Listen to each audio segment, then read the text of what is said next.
Hi, my name is Damian Grube. I'm working as a penetration tester and IT forensic specialist for Oneconsult.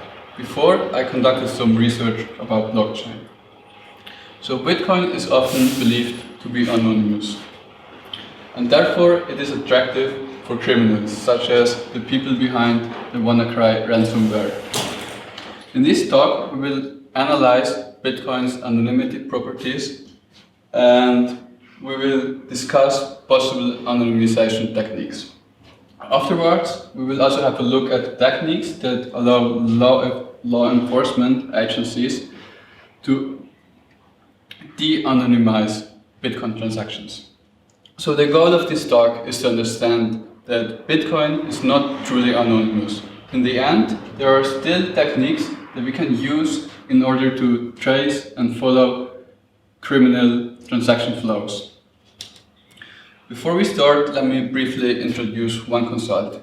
We are a holistic cybersecurity consultancy. We are product and vendor independent, which means that we recommend to our customers what we truly believe is best for them. We are privately owned since 2003, and we have offices in both Switzerland and Germany. We have over 300 international clients, and so far we conducted more than 1.2K security projects. We recently exceeded 30 employees, and our security experts form one of the biggest penetration testing teams in Switzerland. Our security researchers find more than 40 zero-days vulnerability each year, and we're also a member of big organizations such as OWASP, ISACOM, ISSS, and SE.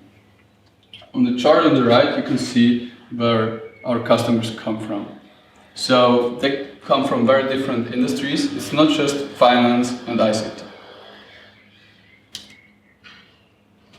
What we do is actually threefold, and our main area of expertise is penetration testing, ISO 27001 security audits, and IT forensic tasks. Then we offer security consulting and security training services, and we provide security officer services. So now let's start with the fun part.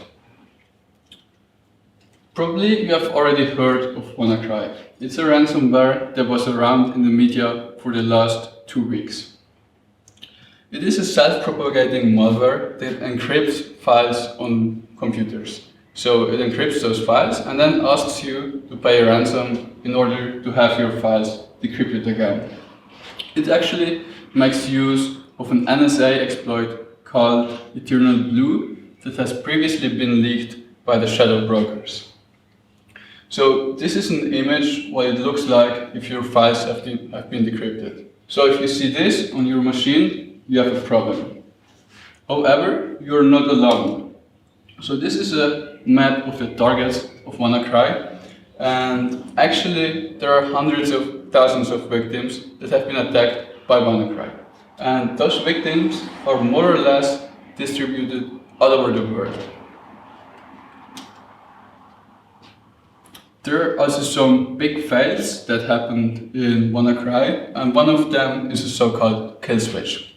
What happens is that the malware tries to reach certain domains, and if this works, the malware directly terminates itself.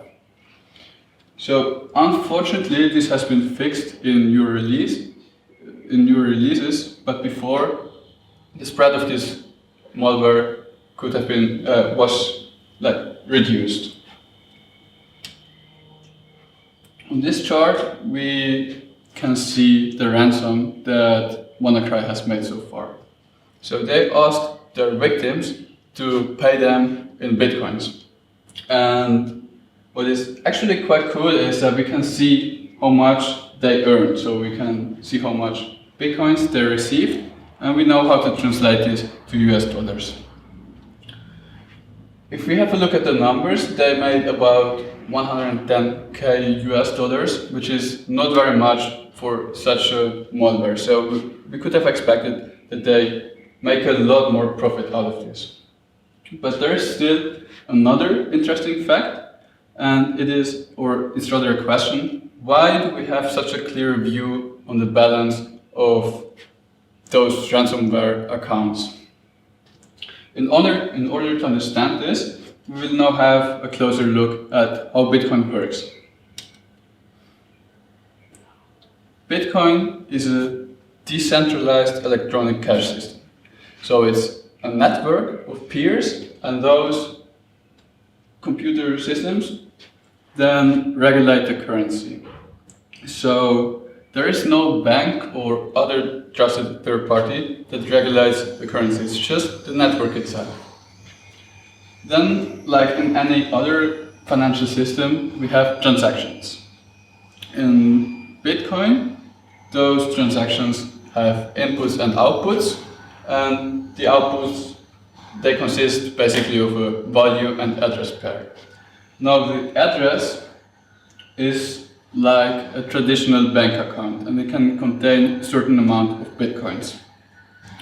When we have a transaction, we take some outputs and then link them, have them referenced in inputs. So that means in each input we reference a previous output. So basically we spend a previously unspent output.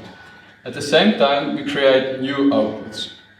So that means what transactions do is they consume previously unspent transaction outputs, spend them, and then create new unspent transaction outputs.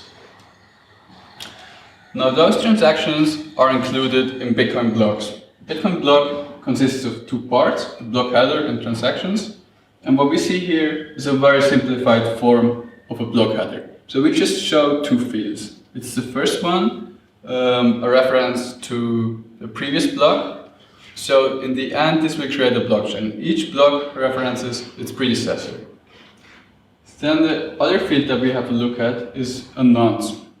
And this field is now very interesting for miners. So miners are those entities in the Bitcoin network that generate or create fresh blocks. And they do it like follows. So they try to brute force these nonce. They just always change it a little until they find a value such that the hash of the whole block header is below a certain threshold. And this process is called proof of work. So whenever this proof of work was successful, we have a new Bitcoin block. And it is called proof of work because it requires a lot of work to find a valid nonce. Now in the end, because each block references its predecessor, we will have a tree. So we don't have a simple list, but we rather have a tree. So it's possible that some of the blocks have more than one successor block. In this case, we will need to decide on which blockchain is valid. So which blockchain do we want to consider as valid? And there's one very simple rule. We just take the longest blockchain. The idea behind this is that the longest blockchain is backed up by the highest amount of proof of work. So the most amount of proof of work has been invested into generating the longest blockchain. If there is now an attacker that wants to create a longer blockchain and then wants to change some transactions that already happened, it would need to generate a longer blockchain. So it has to compete with the honest part of the Bitcoin network, and it has to be able to spend more hash rate than the honest part of the Bitcoin network. So that's basically most of the magic behind Bitcoin. Now we can apply this knowledge to WannaCry. What we have is that we know the Bitcoin addresses WannaCry is using. So they tell their victims, hey, we have 3 addresses, please send the money to those addresses. So the addresses are known. What we have seen is that all transactions are known as well. So we have the blockchain is completely public, and it contains all transactions that have been confirmed by the network. So what we can do now is go through each transaction and check if it contains an address from WannaCry or not. And in the end, we can build the balance of WannaCry's Bitcoin accounts. So we see each transaction that sends money to WannaCry's addresses, and we would also see if WannaCry tries to spend some of their Bitcoins. Now, spending those Bitcoins will not be very much fun for WannaCry. There's a problem, and spending money when everybody watches is not that much fun. So what they could do is, for instance, they could say, okay, we need a new TV. We go to Amazon online and we order a TV. Then they pay with Bitcoin. What happens is that Amazon knows their shipping address because the people want to have their TV delivered, and they also know that the Bitcoins that they received are from criminal addresses. So now it might very well happen that the FBI knocks on their door before the mailman brings a new TV. Another thing that they could try is have their Bitcoin exchanged for financial currencies. There are Bitcoin exchanges that offer this service, but again, that's not easy, because if you want to change your Bitcoins, for instance, for Swiss francs or US dollars, you typically need to prove your identity. So you need to submit utility bills and maybe a photo ID. So again, if you do this and then send such exchanges your criminal Bitcoin transactions, they will know who you are and they can associate this crime with you. So that's really bad. In fact, anonymity within Bitcoin is more or less a cat and mouse game. So we have some anonymity features, and the first one is quite simple. It's pseudonymity. So instead of making transactions with your own name, you can use Bitcoin addresses. You can create those addresses on your own, and they're random. So it's not directly obvious that you belong to an address. Then we can have perfect privacy for received transactions. So let's assume there's a lot of transactions that are shown in gray in this picture, and I'm only interested in 3 of them. So those 3 transactions contain some of my addresses. Now, instead of going to the network and say, hey guys, please give me all the transactions that belong to my addresses, so the blue ones, I just download all transactions. So in the end, I will still receive the blue transactions, but I will also receive all other transactions. So that means I will have information theoretic privacy when it's about downloading and learning about transactions. What I can also do is using Tor. So I can interact with the Bitcoin network through Tor. And this allows me to separate my IP addresses from my Bitcoin addresses. Now there are also some de-anonymization techniques, luckily, that law enforcement agencies can apply. And the first one is transaction graph analysis. So this again comes because we have all transactions, those transactions are public, and we can analyze the resulting structure. So let's assume we have a transaction with 2 inputs. Those inputs consume previously unspent transaction outputs, and they have addresses and a value. So if a transaction uses 2 addresses in the inputs, we can assume that those addresses pertain to the same entity. The idea behind this is that if you want to spend Bitcoins, you need to have the private key that works for the given address. So you need to own those bank accounts or Bitcoin addresses. So in this picture, we will know that both addresses shown here belong to the same person. Another heuristic that we can apply is about change addresses. So the thing is that you need to spend Bitcoins from outputs in their entirety. So if you have an output with 1 Bitcoin and you only want to spend half a Bitcoin, you still need to spend the complete 1 Bitcoin and then receive change. And typically, those change addresses, so the addresses that will receive the change, are freshly generated. So they do not appear in the blockchain before this transaction. So if we have a transaction and look at the outputs, and we see that one of the addresses is fresh and all other ones are not fresh, we can assume that the fresh address belongs to the input addresses. So we can again do some clustering. Then there are network analysis techniques. So let's assume we're an ISP, so an internet service provider, and there is a Bitcoin node that interacts with the network through us. So that means we will receive all transactions, or we can have a look at all transactions that are sent to this node, and we also see all transactions that this node sends out.